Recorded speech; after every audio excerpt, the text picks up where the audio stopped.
The chance to shape your future is here.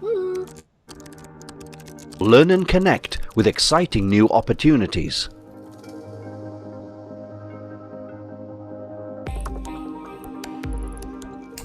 Are you ready for the next step?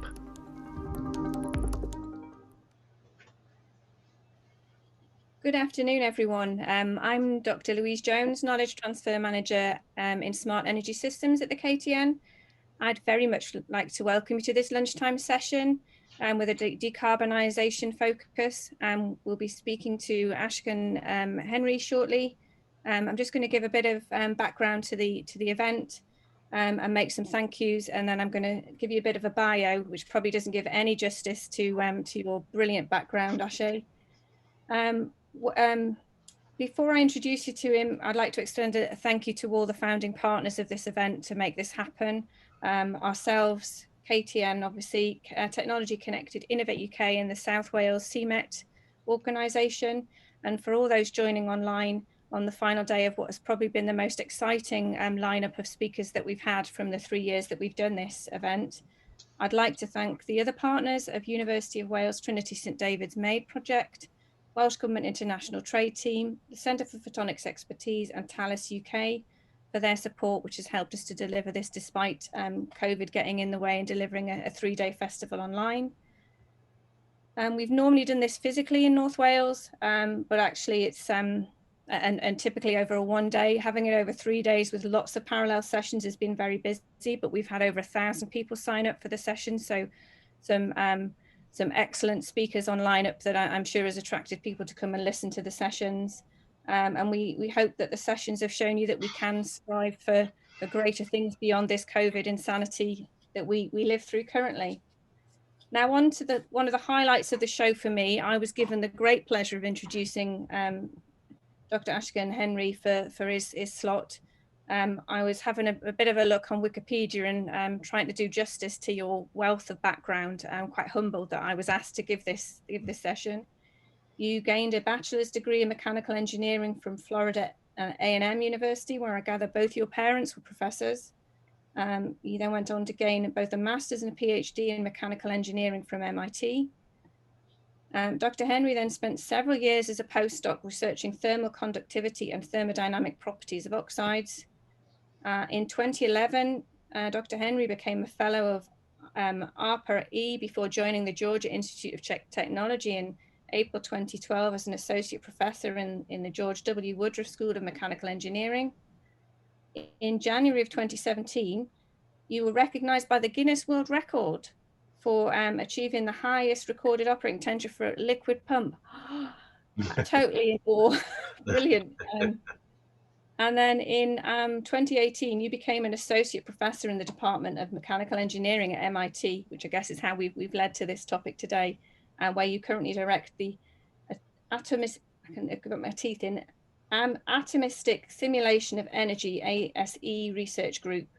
You've made significant advances and contributions to several fields that are really close to my heart, particularly with things around thermal energy grid storage using multi-junction PV, phonon transport in disordered materials, and phonon transport interfaces, to name but a few.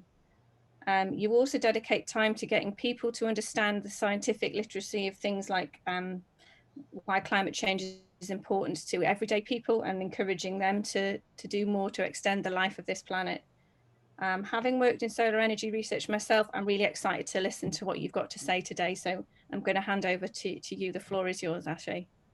Thank you. I appreciate the very warm and great introduction. I thank you for that. So I was informed, I guess the audience here today is heavily, I guess, business oriented. So title of my talk is this is a set of thoughts that I've been having for a few years now. Title of the talk is Profits in a Climate Change Economy. And it's really about trying to highlight some possible areas or possible avenues or pathways that companies can think about in terms of trying to get ahead in the future, given the impending calamity of climate change. Let's see. So to give you a bit of background, why this is important to me to talk about is, I think for me, from a pretty young age, around 14 or so, um, I became um, dedicated and essentially ended up committing my life to what we used to call at that time global warming.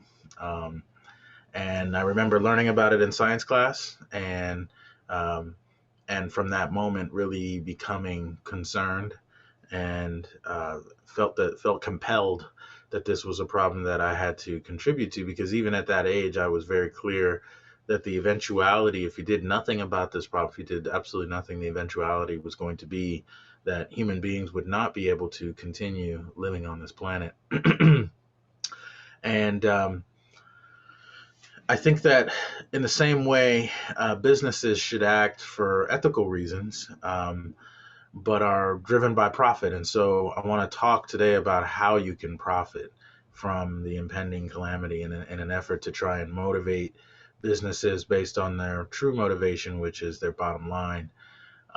One of the things I wanted to point out, though, is also that um, I have had to make, very, very important critical sacrifices in order to not just get to where I am, but what I view is I've made sacrifices in honor of trying to save humankind. As far as I'm concerned, climate change is the most important problem in the history of mankind. And if we don't solve it, if we don't mitigate it, we will, as a species, perish. There have been a lot of people shown in the bottom right here that have contributed to my development, going from FAMU through MIT. Um, and I put two pictures here of my kids because one of the sacrifices, I'm not going to go into the details, but suffice it to say that I kind of was tested and ended up having to be willing to actually sacrifice my own children, in a sense or let me say my relationship with my children, to be able to come to MIT and actually do what I need to do, what I believe is a mission to save mankind. So this is not for play. This is serious, and it's something that I think is something that will require these same kinds of sacrifices from many other people as well. And I think that companies should also get on this page, that there will be very deep sacrifices that companies will be forced to make if they want to survive, or if human beings are going to survive.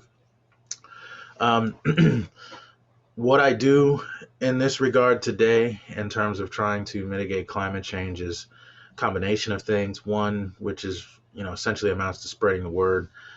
This, for example, on the left is a excerpt from a paper that we published in Nature Energy earlier this last year, trying to outline major grand challenges that need to be dealt with from a technological standpoint for climate change mitigation, that really all center on thermal energy. That's like the key common thread in all of them. My expertise is in heat transfer and the manipulation, transport, conversion, storage of thermal energy. And so myself and two colleagues, we wrote a paper that was actually an outgrowth of a meeting we had with Bill Gates to try and actually highlight some of the problems that we think have flown under the radar, that really need a lot of dedicated attention, and we have to take kind of a protocol or a perspective similar to what was developed, what was taken when it was the moonshot program of getting to the moon, in terms of taking lots of dedicated resources, and it's a race to really see if we can get these technologies, these problems solved quickly enough to actually save ourselves. So a big part of what I do on the side, so to speak, is try to get the word out. I try to use any outlet I can to try to inform not only the general public, but this particular effort here was dedicated to peers in my field. You have a ton of smart people who end up working on a variety of different things, and we are trying to aggregate scientists and engineers to get them to specifically choose to work on these kinds of problems that are going to have a big impact, because it's so important. The other main thing that I'm doing is actually developing technologies that are hopefully going to be a part of the solution. Um, I won't go into the details here, but this is a energy storage technology that I'm working on. It's been called Sun in a Box. Basically involves storing electricity. It's basically a giant battery. You take electricity, you generate heat from that electricity, and then you convert it back to electricity. For anybody who's taken a thermodynamics class before, that would sound like a very stupid idea, because we pay a very big thermodynamic penalty when you convert heat back to electricity. You lose about half of it or more. Um, in this case, we think it's not stupid, because what it buys you is extremely low cost energy storage. So the storage of the energy is so much cheaper than it would be if you were to store it in something like a lithium ion battery, that it actually warrants taking the hit on efficiency. And so it turns out cost is actually more important than efficiency is. And so this technology tries to exploit that. I can talk about this more if anybody's interested later. I'm also working on a technology involving methane cracking. So this is hydrogen production and also carbon production from methane. So this is another way of making hydrogen. We need hydrogen in order to make ammonia, to make fertilizer, to make food for 7+ billion people on Earth. And so hydrogen is essential. The way we do it now involves methane, but it produces CO2. And so this has the potential to, if fully successful, could reduce CO2 emissions quite considerably with this process. So that's essentially the focus of my research group, is we work on technologies that can move the needle on climate change. So now comes this question of what can you do? And again, I've targeted this talk in thinking about what businesses can do. And so I think one of the biggest things that I've observed, at least in my interactions with companies, is a lot of companies, a lot of people are taking a very wait and see approach. Let's wait and see what happens. Let's wait and see how bad it is. Let's wait and see, once these things start to happen, let's respond to it accordingly. But there's no reason to get too alarmed now, because it doesn't appear to be a catastrophe, so to speak. And I think that is very much the wrong perspective to take. The way this is going to happen with climate change is you got to think about the inertia of the entire atmosphere. It's so large. That's partly what has bought us the time that we have now in terms of putting CO2 into it. But once it begins moving, or once it has already started moving, but as it's moving and builds up inertia, you can stop and you can try to react quickly, but those reactions will be futile at that point because the inertia is so large. So I think that companies need to take a more proactive approach in terms of decarbonization and mitigating climate change. And I'll try to point out some potential advantages for taking this proactive perspective. So in order to put that in perspective, I want to talk about, or at least remind you of, if you're unaware of, like some of the inevitabilities of climate change. So where we are now is on a trajectory to possibly get to slightly below 4 degrees. And people often talk in terms of degrees of temperature rise compared to pre-industrial levels. I like to bring it to what I think is the ultimate reality that we really should be thinking about or scared of. It is not something that's likely to happen in the next 50 to 100 years per se. But again, when I say the inertia of the Earth's atmosphere is so large that it's very possible that we could pass the tipping point, meaning the point beyond which there's nothing we can do. There's a point beyond which there is no recourse we have to possibly save ourselves. And this is really the potential to become extinct. Edward Wilson, who's often regarded as today's Darwin, the new Darwin, has noted this, that we are currently in the sixth mass extinction on Earth. The rate at which species are going extinct is quite a bit higher than the background extinction rate, and it's been observed that we are beginning a mass extinction on Earth. And the only question, and it's clear that it's caused or related to human activity, exacerbated by climate change. The only question is, will we be able to turn it around fast enough? And so these are the kinds of things I think people need to think about. Again, it's like, imagine we stopped everything. I mean, this 1.5 C and 2 degree C pathways, these are like if we were to stop CO2 emissions very quickly, and this is the path that we would get on. And so we're not on that path. We're continuing to increase CO2 emissions, and so it gets worse. Just to put that in perspective in terms of, again, some real tangible impacts that people can think about. There's, you always hear people talk about extreme heat. This one is one that I think is an important one to think about. Imagine the North Pole at some point, once every 10 years, if we get to 2 degrees, this is 2 degrees. We're not on a path to 2 degrees right now, but if we were to get to 2 degrees, we will see years where the North Pole has no ice. There's no ice above the North Pole. The North Pole is just water. That will start happening. You can only imagine how much worse it is on the 3 degree C trajectory or if we get to 4 degrees C. The other concerning things, again, have to do with species loss, right? We are part of an ecosystem. As much as we rely on technology to help us to ensure that we eat, to ensure that we have the resources we need to live, at the end of the day, we are still part of a larger ecosystem of different species that interact. And again, I'll quote Edward Wilson here. If mankind were to disappear, the world would regenerate back to the rich state of equilibrium it had 10,000 years ago. But if insects, for example, were to vanish, we would collapse into chaos. And so it's important to note here, I mean, on the 2 degree C trajectory, we will lose a considerable amount of the insect species we have on Earth. I think these are the kinds of realities that many people have not really started to process. The coral reefs will be gone. I mean, it's not a much of a question. They will be gone. These will be things that we talk about, like the dodo bird, in terms of being extinct. It'll be something we experienced in our lifetime that our children and grandchildren will just hear about because it will no longer exist.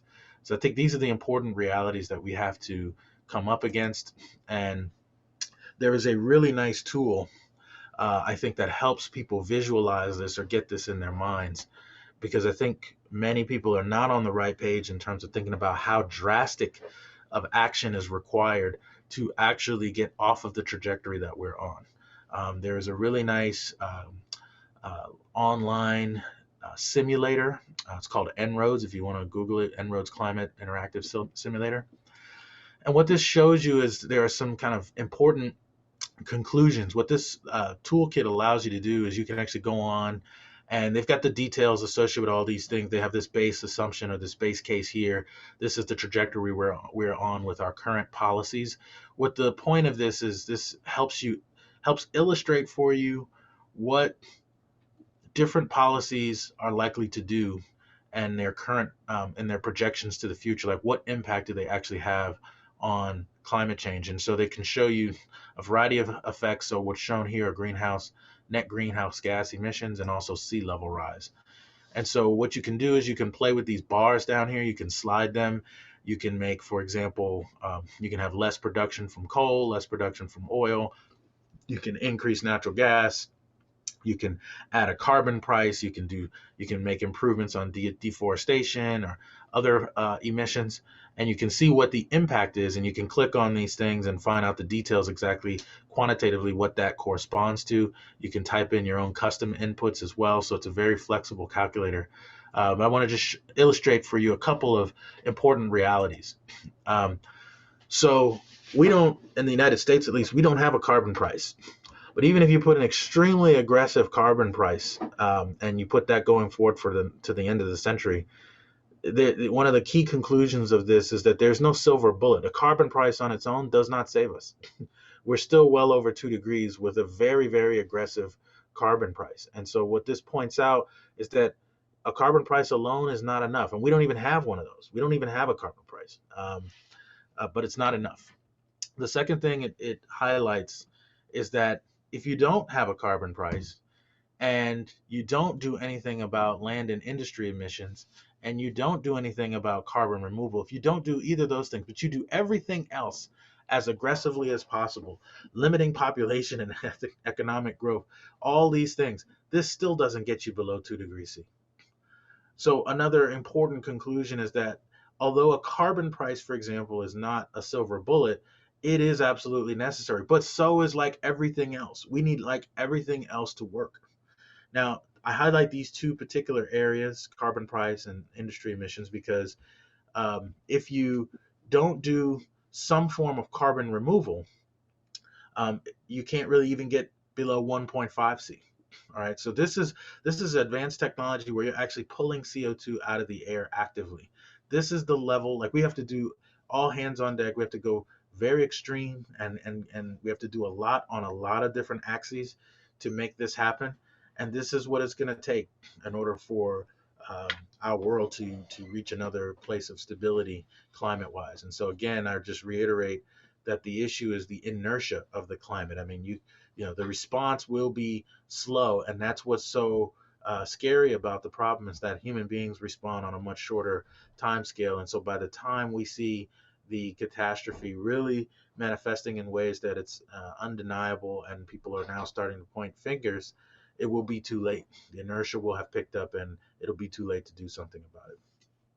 So what I want to focus on, again, in getting to what businesses can do, is I want to focus instead on there's certain inescapable realities that I think are on the horizon that have to happen or will continue happening. One of which is that the grid is going to get decarbonized one way or another.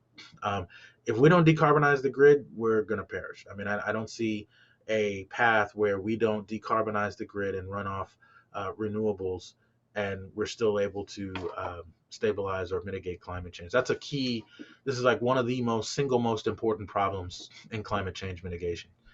The second one I want to point out is a little bit non-obvious. It's not actually caused by climate change, but it's a very important technological development that is happening right now that I think has very important implications for climate change mitigations, which is that driverless cars are on the rise. They are coming, and they will likely change business forever. I mean, I think things will change irreversibly when you think about how driverless cars are going to integrate with our world.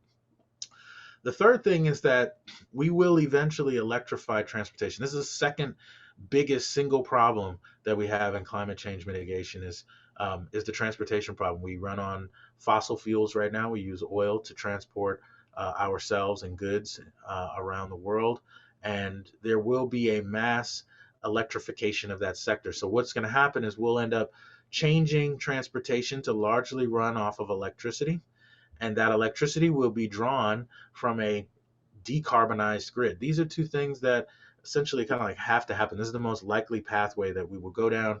And the other thing that I think is very important for businesses to appreciate is that climate change related migrations have already started. This is not something that we're projecting in the future. This is a cover taken from essentially like a journal that had a special issue on, it's a journal on migrations and policy, and it had a special issue on climate change. Like this has already started happening. So people and civilizations and municipalities will be moved, the municipalities will die, and you will see lots of people displaced. And so one issue, and I think thing that many companies should be very well aware of, is what can they do in response to this.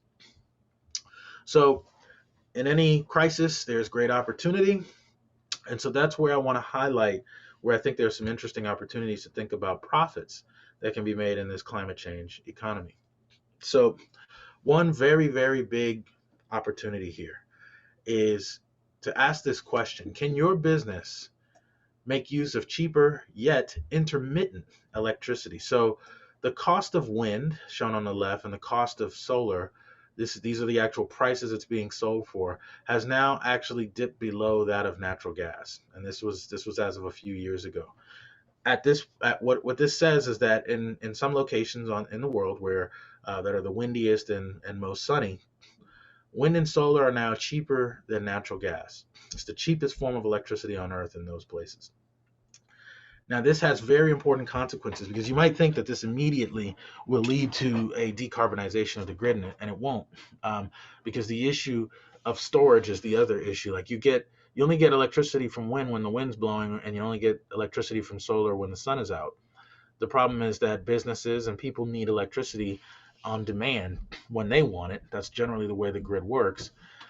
And so there are some interesting opportunities if you can tolerate taking electricity whenever it's available. So as long as you don't need a battery and you don't need storage, you can have access to cheaper electricity than we've ever had before if it's renewable. And so one thing that many businesses can and should be thinking about is, can you use the thermal inertia of your business, of your infrastructure, to offset, for example, heating and cooling costs?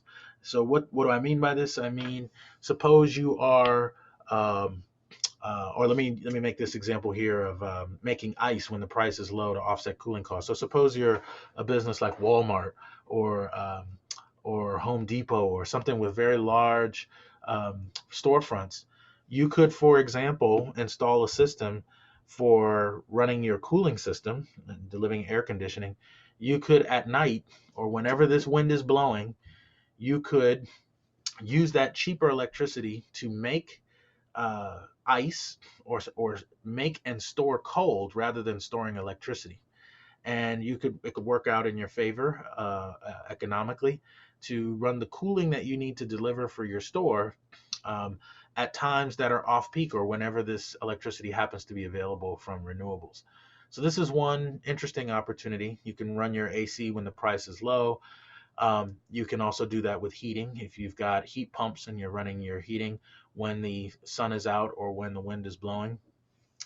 And another thing to think about is redesigning chemical processes. So if your business involves chemicals, there may be processes by which, and I could show you an example, which is one of the technologies we're working on, which is methane pyrolysis, where you could potentially actually, and I know it may sound odd, but you can actually there are opportunities to get to lower costs where it's actually cheaper than it is today to do it in a renewable way with renewables and without CO2 emissions. So there are interesting opportunities to do things like that, and companies should be proactively looking for them because you can get ahead of the curve and improve your bottom line.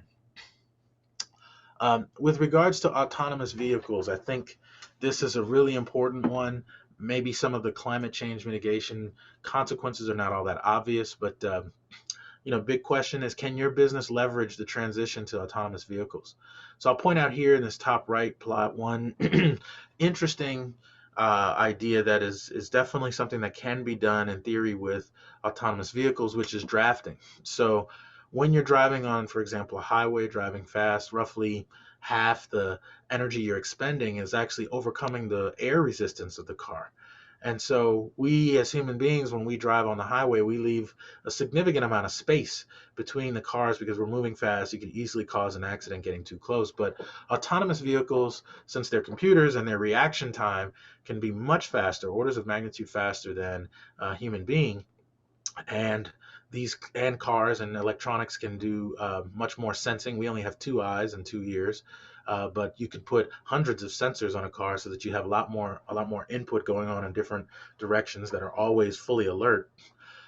You can bring cars very close together and actually minimize the air resistance of the group of cars. Okay, and this means saving fuel and actually running more efficiently by having cars form groups in the way that they're driving. So this generally falls under a general set of technologies called collective driving efforts, or you can do some interesting things there.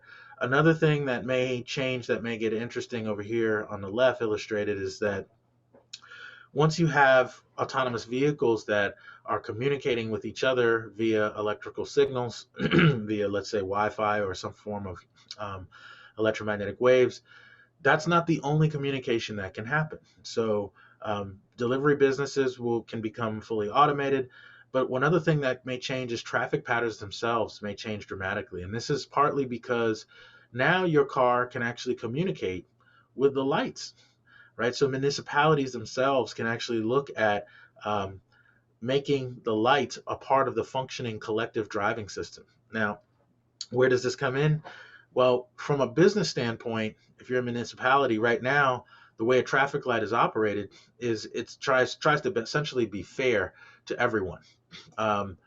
But if you have coordinated driving, then it's possible that you could create a new business model where you actually charge. And if somebody pays more money, they might be able to have the lights go in their favor and their products get delivered faster.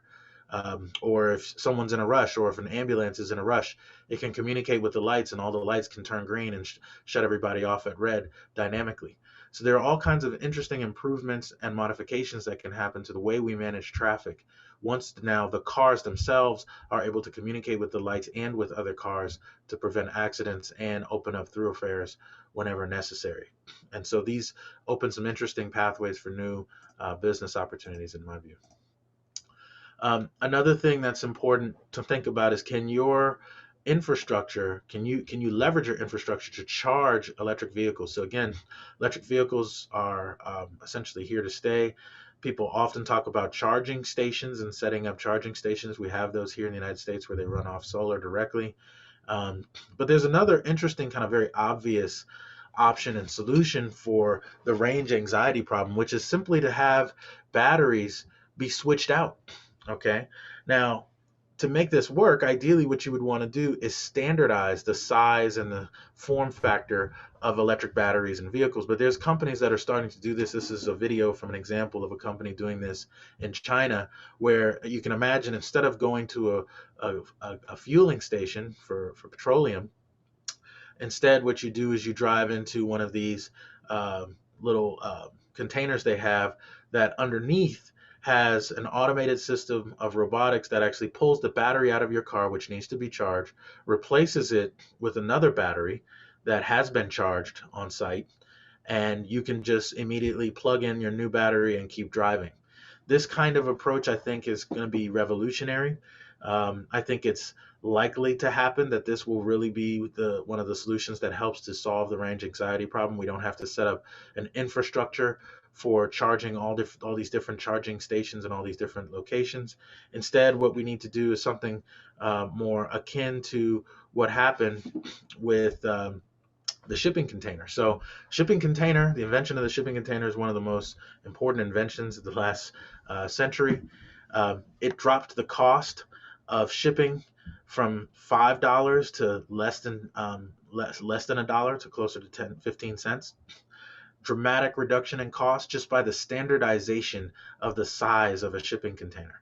Similar thing, I think, will happen with electric batteries. The problem of charging will change dramatically if the size of batteries gets standardized. You can think about AA, AAA batteries. The standardization of batteries allows them to be sold in different ways and utilized in different ways than we have now. So again, I think there are a number of things that can happen with automated vehicles, coordinated driving, and also the recharging of electric vehicles.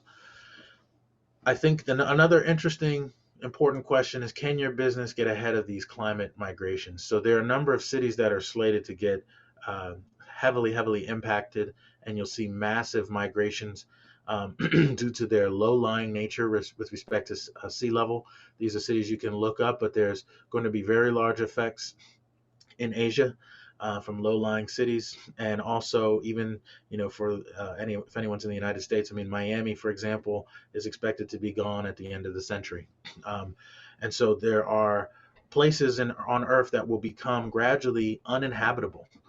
They will become places that are we currently live, but will not be able to continue to live, and we will be displaced. Human beings will be displaced. And one of the things your business could think about is, can you buy land and create communities where people are going to move to? Can you anticipate what these migrations are going to be?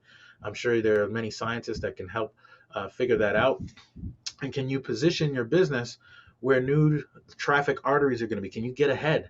So again, thinking proactively, don't wait until these communities form and then you're paying the same price that everybody else is. If you can anticipate that these locations are going to develop, you can get in early, buy the land up early, and you can offer the products that you need. You can also look at possibly building some really strong brand loyalty.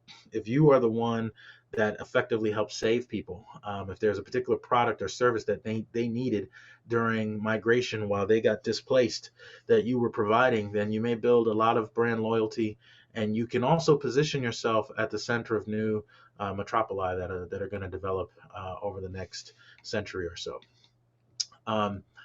You can also think about new business models. Can you offer energy services instead of just what you now offer? So, for example, you've got companies like Walmart, Target, grocery stores, Home Depot. They have very big parking lots. Can those parking lots be used for EV charging? So, if you've got autonomous vehicles, a person's car may drop them off at work and then drive to a parking lot to charge itself during the day, because maybe that company like Walmart has PV on their roof and they're actually charging cars during the day, and it's a new business model. And they're actually not only selling their goods inside their store, they also sell energy. And they sell a subscription service for charging your electric car, and they keep your car charged up each day. Um, so there are a number of different business models and opportunities. I think, again, you've got people that are going to get displaced. You've got shipping container homes on the rise as a lower cost form of construction. And also, there are very interesting opportunities with these migrations, planning in collaboration with municipalities and getting government access to not only information, but also rights and the ability to help provide solutions that people are going to need. So with that, I'll close. I'll end my talk. I just remind you of a couple of important points that I want to be take-home messages here. There are inevitabilities of climate change. I strongly advise businesses to not take a wait-and-see approach. Be very proactive, and that can lead to profit. If you're exploiting your resources and your knowledge about this coming calamity, you're not necessarily exploiting people. So don't feel bad about it. I mean, scientists have been warning of this for many decades now. You are not to blame, so to speak, in that respect, for taking advantage of the fact that this situation is coming, and you can possibly provide solutions that will ultimately help people. There are four key eventualities that I want to point out, which are that renewables are here to stay, driverless cars are here to stay, electric vehicles are here to stay, and climate-based migrations are here to stay, and they're going to get worse. And the last thing I'll quote from rapper Sticky Fingers is this, going back to this point about if you're concerned about being perceived as profiting from climate change. I mean, as he said, they got to get it from somebody, so might as well be me. People are going to need resources. People are going to need what they need, and they're going to need businesses to provide it. The question is whether or not you're going to be there to provide it and make money, or somebody else will. So with that, I'll stop and be happy to take any questions you might have. Fabulous. Thank you, Ashe. If I could get you to stop sharing your screen. Sure. That was an absolutely insightful session. Thank you so much for that. We've had a couple of questions through the hub. So we'll start with them, and then I'll come to the questions that I've curated behind the scenes.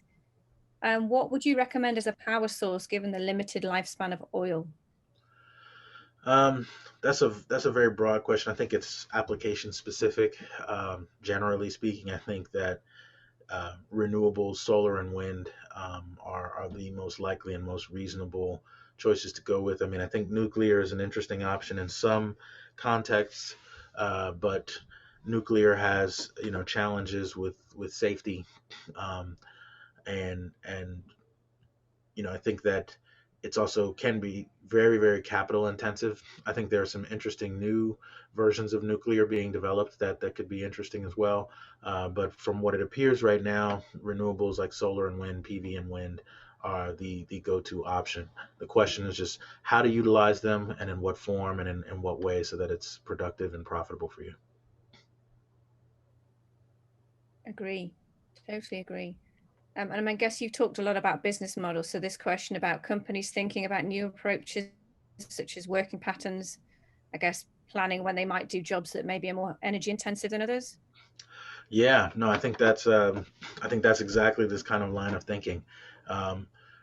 There's another piece to this which I didn't talk about, which is also COVID, and COVID has changed the world in the last year, and so many businesses are now realizing, with the advent of Zoom and the ability to really hold meetings remotely, it has really, in many ways, taken the place of interpersonal interaction. It's kind of almost good enough. It's close enough that many businesses can now do a lot of things differently because of COVID, and so Many businesses can look at, as someone had pointed out, different working patterns. You can also look at hiring people in different time zones and in different locations who may not ever have to physically move. I think that there's a decoupling of where you live now and where you work. We've, in many ways, created cities to try and merge those two because you physically would go to work. Um, for example, I'll give a personal example. My kids are in a pod, and so they're going to school remotely. And so when we started looking at schools that they could go to remotely, the immediate thought was, okay, well, let's look at what's available in Boston. And very quickly you realize I don't need to be limited to Boston, to my local area. I'm more so limited to my time zone. And so we happen to find a school that's very, very good, happens to be in a different state. And so they're able to go to school, get a higher quality education than they were getting in Boston in person. Um, and they're actually they're getting educated by people that are in a completely different place. So I think there are all kinds of new opportunities, new business models, and new ways of thinking that will come out of this. And I think, just to connect COVID to climate change, there was a colleague was telling me he was in a meeting with some oil executives, and there was someone made a comment when COVID first started, that I think really stuck with me. He said, COVID-19 is a dress rehearsal for climate change, in terms of the level of impact that it's had on the world, and the way it has changed the way we do things. And I think that many people are not really ready and have not really started to process how much climate change is going to change the world. Yeah, I like that dress rehearsal. I might store that one and use it myself. Yeah. Particularly really liked your way about the wait and see, and I do find that really frustrating people, and particularly from an industry point of view, and that they'd rather wait and see what their competitors are doing before they implement stuff now. Right. And I think if every company thinks like that, we're going to miss the boat, and Absolutely. Climate change has become too big a feature to be Absolutely. able to act on. Yeah, I agree.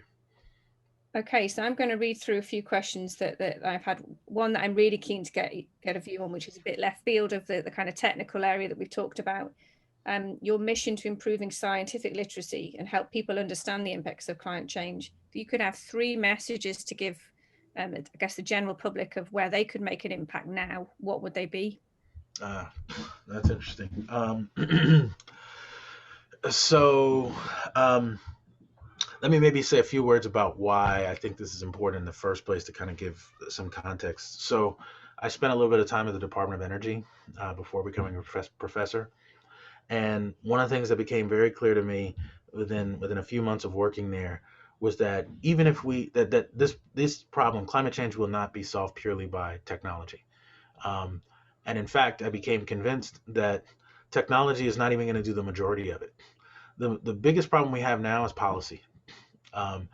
And it became clear to me that even if we had technologies that hit every metric that we were thinking about, that would not be good enough, that would not be enough, that we actually need to change policies to accelerate the adoption and the proliferation of these technologies, even technologies that exist today. And so when you think about policy, so how do you change policy? Well, at least in the United States, we're one of the biggest culprits of climate change.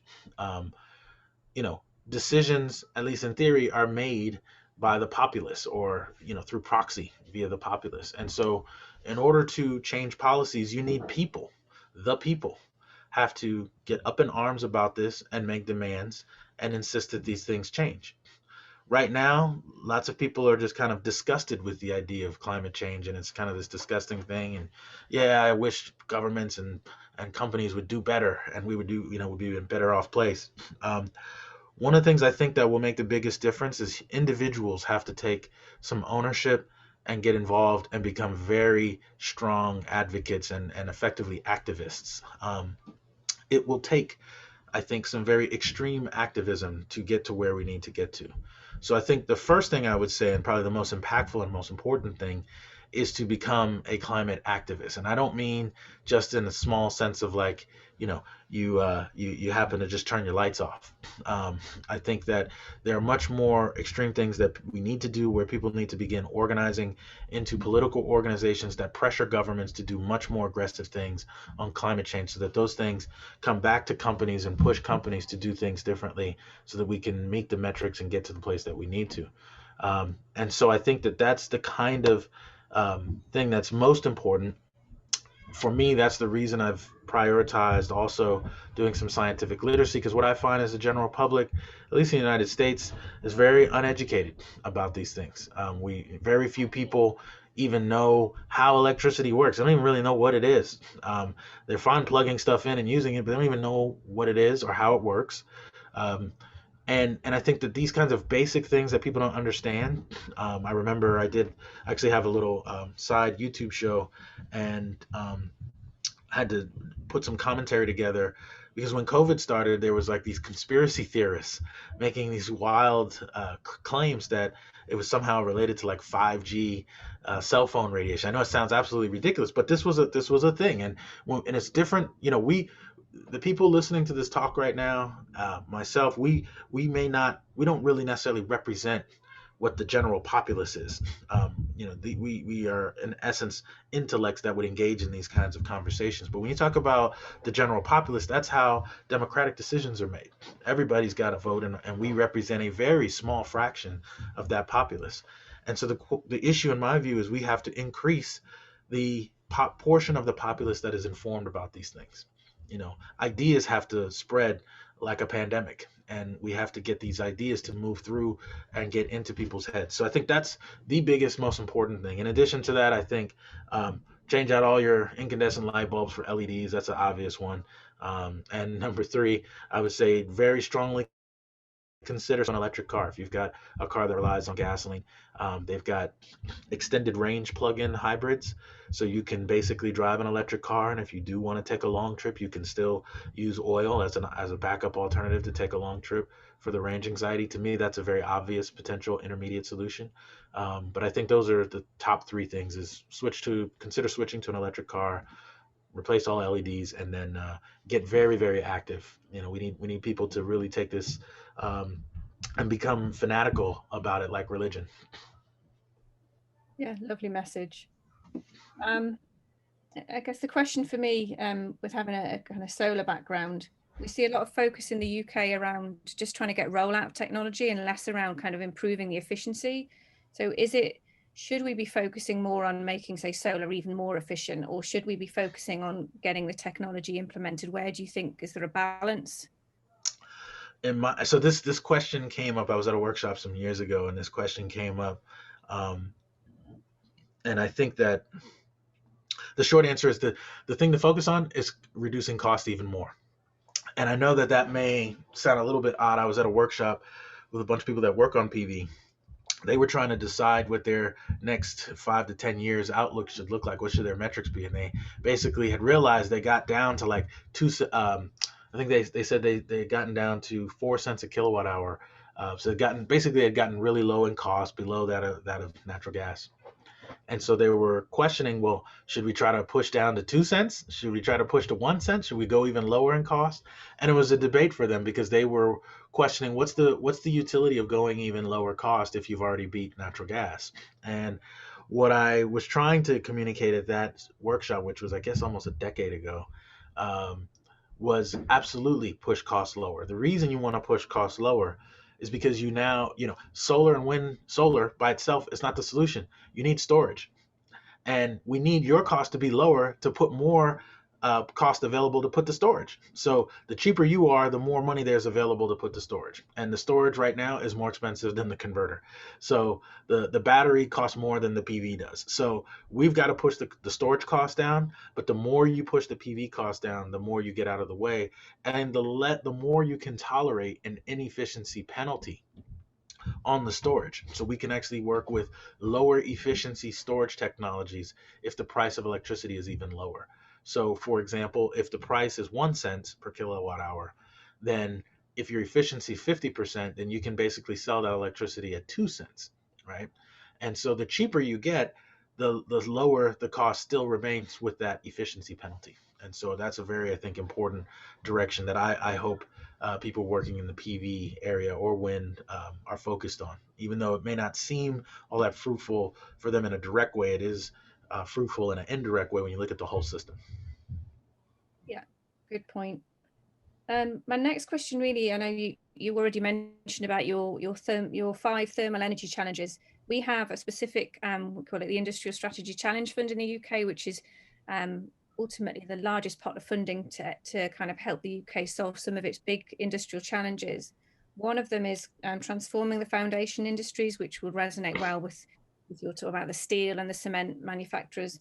Where can we get these to focus to get the UK to deliver on this challenge? What are the opportunities, and how can we rocket this to deliver stuff for these industries? Yeah, it's great question. So this is great great promotion for that paper. Actually, this paper talks exactly about that. There's a section on concrete and there's a section on steel.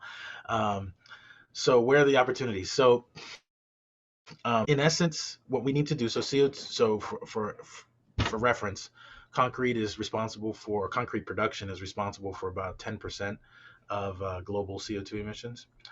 Steel is responsible, I think, for about 4% or so. So together, these two represent like 15% of global CO2 emissions. The challenge that we have, and it's rather distinct and very different than decarbonizing the grid or transportation. So decarbonizing industry is definitely problem number 3. It's right next to transportation.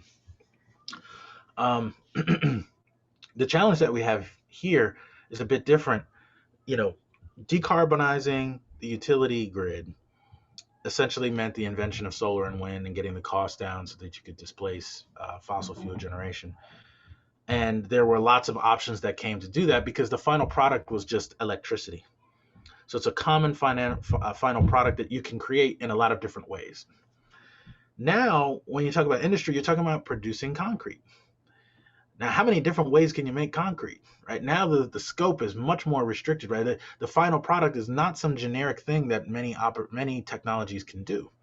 So you have basically a couple of options. You can try to decarbonize the existing process itself, capture the carbon dioxide that's emitted, store it, and do something with it, so you can reduce it directly in that way.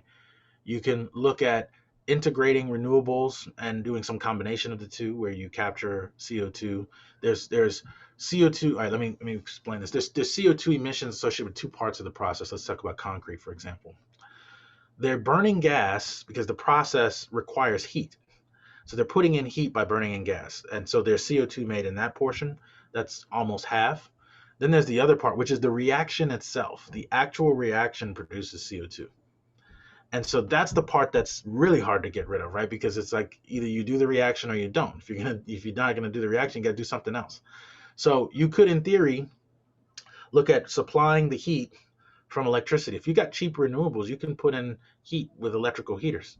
Such electrical heaters, now it's a challenge. There's some new opportunities to do things here, but those heaters are not that straightforward to create and implement.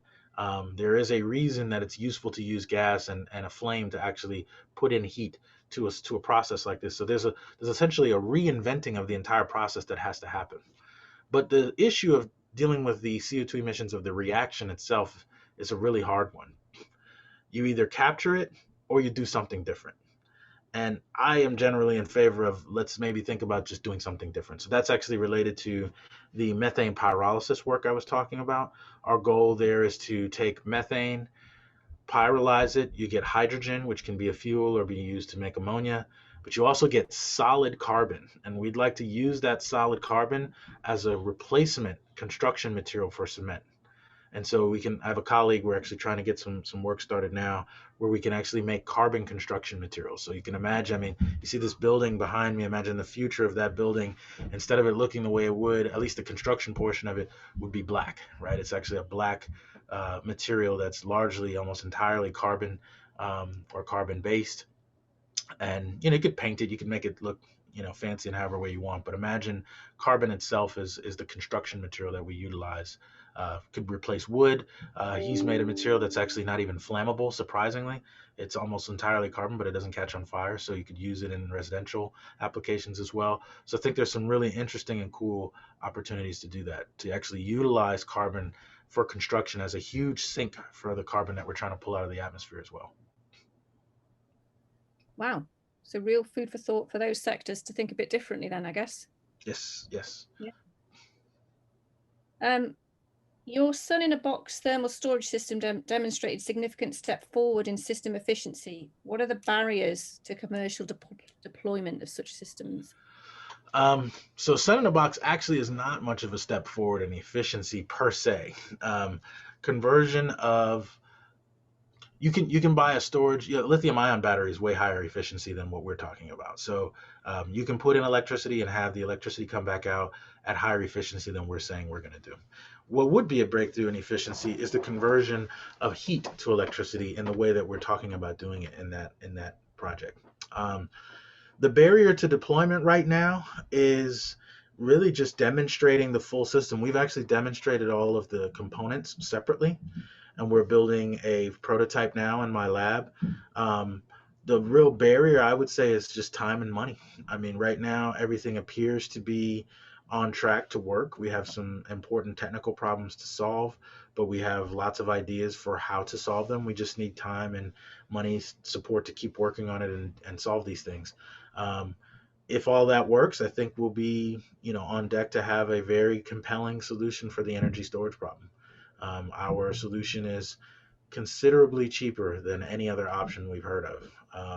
So, for example, just to put in perspective, lithium-ion batteries are quoted to be somewhere in the range of like $100 to $150 a kilowatt hour. Pumped hydro, I believe, is somewhere in between like $50 and $80 a kilowatt hour. Lithium ion is slated to possibly asymptote as low as $50 a kilowatt hour, and our technology is slated to get below 10.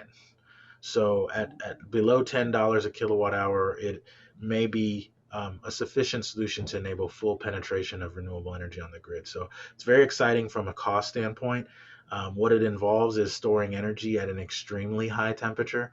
So extremely high, it's kind of obscenely high in many respects.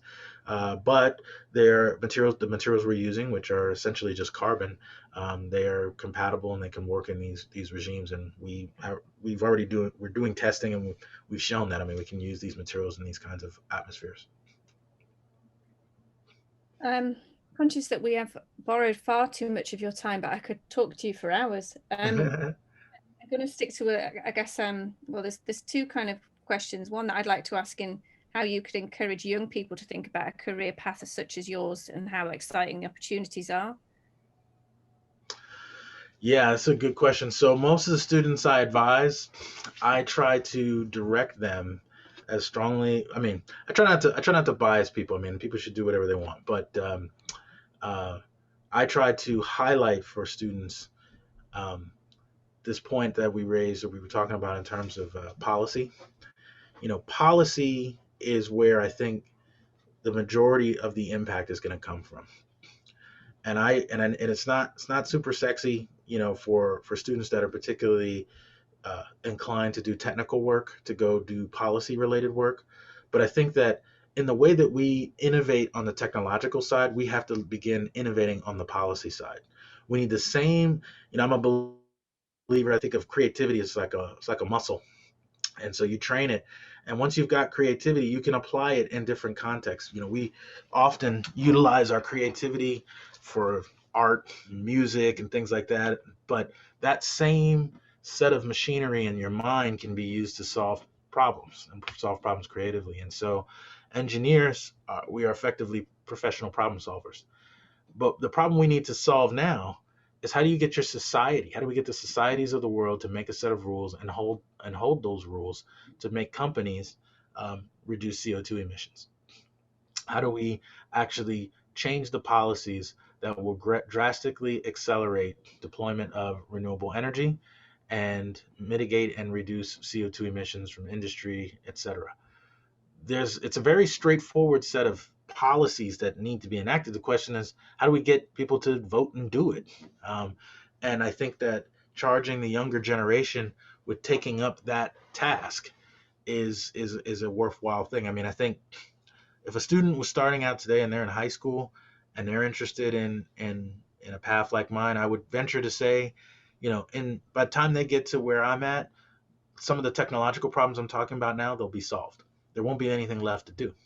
So that's probably not where your focus should be. You should go ahead and focus on the problem that is a huge blind spot for us that we have not solved. I mean, deforestation is a problem we haven't really started on. Like, there's a lot that needs to be done in there. This is why that climate simulator is so important for people to take a look at that and realize there's so many other problems to do. There's so many axes upon which we have to push very hard. And so I would strongly encourage the younger generation to take a look at that resource and also try to identify the blind spots. I mean, we've got a decent amount of inertia intellectually working on certain problems. It's the ones that there's some huge problems that we haven't even really started on, and those are the ones where they can make a huge impact.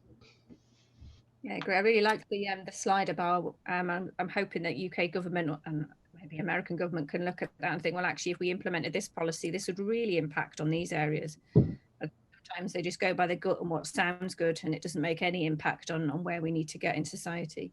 Indeed. My last question, I think, in wrapping this up, really is: are there opportunities for the US and the UK to work more on this? I mean, there obviously is, but are there opportunities directly you think of we can work on together? Yeah, definitely. I mean, I think that climate change, similar. Okay, so this is why I think that quote, COVID-19 is a dress rehearsal for climate change, is such a great analogy or a great point. One of the things that's important about COVID-19 that people came to quickly realize and governments came to quickly realize, right, is, we're all interconnected. It's one world. And if we don't have a coherent set of rules that we develop across the board, one bad actor on the planet can, influence everything. The disease spreads. It affects everybody.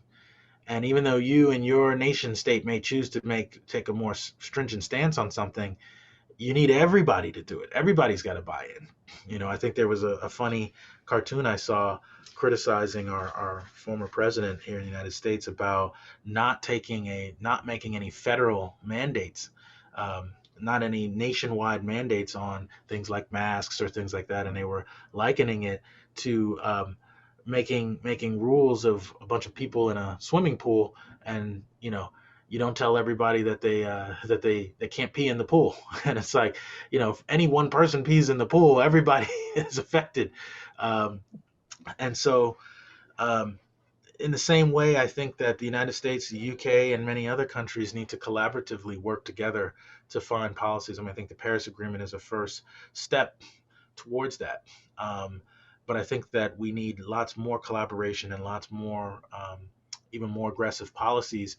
And it's just not good enough if everybody does it but the United States, because the United States has the potential and the ability to ruin the world for everybody. So everybody's got to get on board. Really great message. I think a really great message to end on. We all need to act and not just live in ignorance. I'm going to take home your don't just wait and see. We need to get our fingers out and get on with it. Absolutely. Thank you, Ashay. It's been an absolute pleasure hosting this session today. I think if you could see the audience, I'm sure they'd all be really, their virtual handshake and whatnot. But, brilliant. Really pleasure to have you across the pond today. We'll let you know what the listeners rate was for how many people dialed in to listen to this, but I'm sure it was an awful lot. Thanks very much for your time. Do keep in touch. Really nice to have you. Thank you.